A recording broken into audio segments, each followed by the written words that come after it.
So there are three main reasons that I think people have a hard time letting things go, right? And so the first reason is that we really don't fully, all the time, not every time something happens to us, right? Emotionally, we don't always take the time to fully recognize what happened, right? And I am guilty of this myself. And so something might happen. We might get hurt. We might get upset.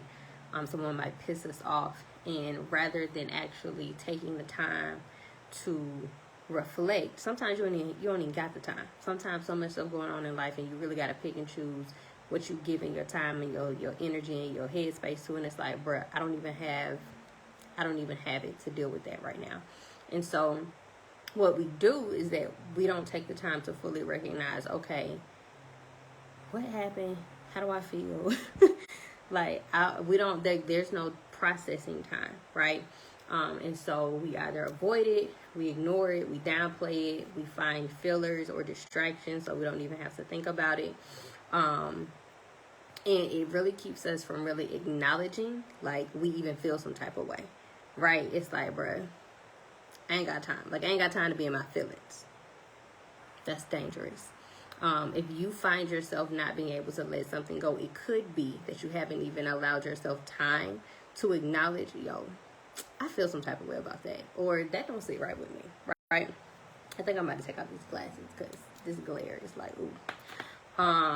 The second thing, right? Outside of you not really fully recognizing you feel some type of way, it could be that you don't even know, like, the root cause of why it bothers you. So, in contrast to, like, people who just be like, yeah, I ain't got time for that, you have other people who be like, no, I got time today, okay? And so we know something bothers us. We know we're offended by it. It just don't sit right with our spirit. We just don't know why, because it seems really small at face value. It seems really, really minuscule, really minute. Like, it's like, bro, it really shouldn't be that serious, but it is that serious to me, and I don't know why. If that's you, right, you might catch yourself saying stuff like, well, it's just a principle, or I just didn't like that they said X, Y, and Z. I just don't like that they did X, Y, and Z. And what that really is just like fruit. Like, that's just surface level stuff. It's going to take some time to truly reflect and sit in, like, okay, let me go back in my emotional history and figure out what you done said and what you done did, and like what part of my emotional history it hit. Because obviously it triggered something in me.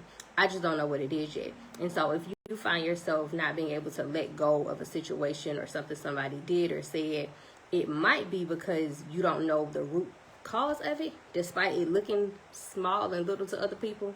It's like, no, this is a big deal to me. Well, if it's a big deal to you, it's probably a big deal based off something that you've dealt with emotionally in the past that you also didn't process at that time, but it came back up again.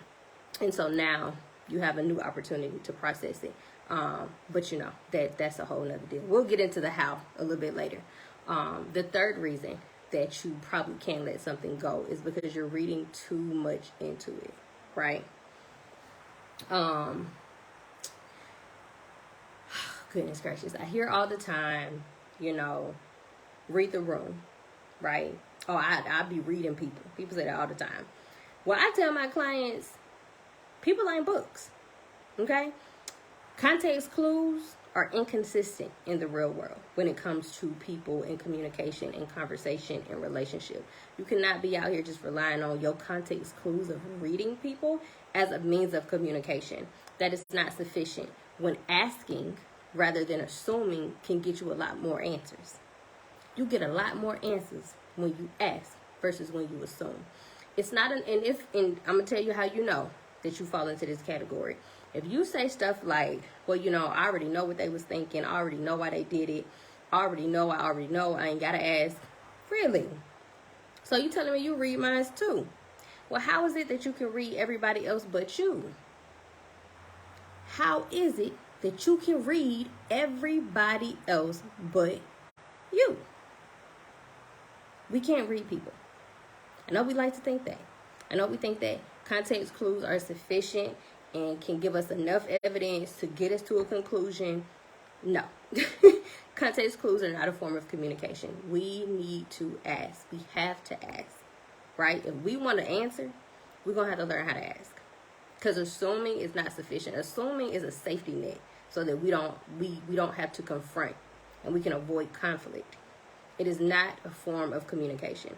You assuming is you and yourself you confirming what you already thinking. That's not sufficient when you're in relationship with people, and the reason why you are upset came from something someone said or did, right? If you're in a relationship and, you know, something that hit the fan and it's like, oh, no, that ain't gonna fly with me. That's not gonna cut it. If that is where you are, you cannot have a whole conversation and deliberate by yourself to get to a conclusion, because then that it completely excludes the other person, right?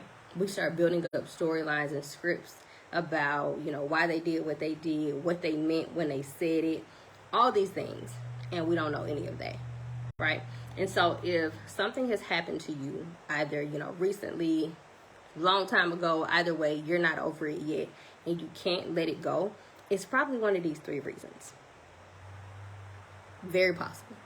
Either you have not recognized what happened, you haven't found the root cause as to why it upset you, or you are, what is the third thing I said, y'all? You're reading too much into it, right? You're drawing your own conclusions and not having no conversations to get any clarity. It's one of those 3 things. Now, if you all want to know how, I definitely have very specific how steps for each of these 3 reasons. And if y'all are interested in that, just, you know, put something in the comment section below. Let me know. I will make a part 2 explaining the how you let something go based off each of these 3 reasons. But it's probably one of these 3 reasons.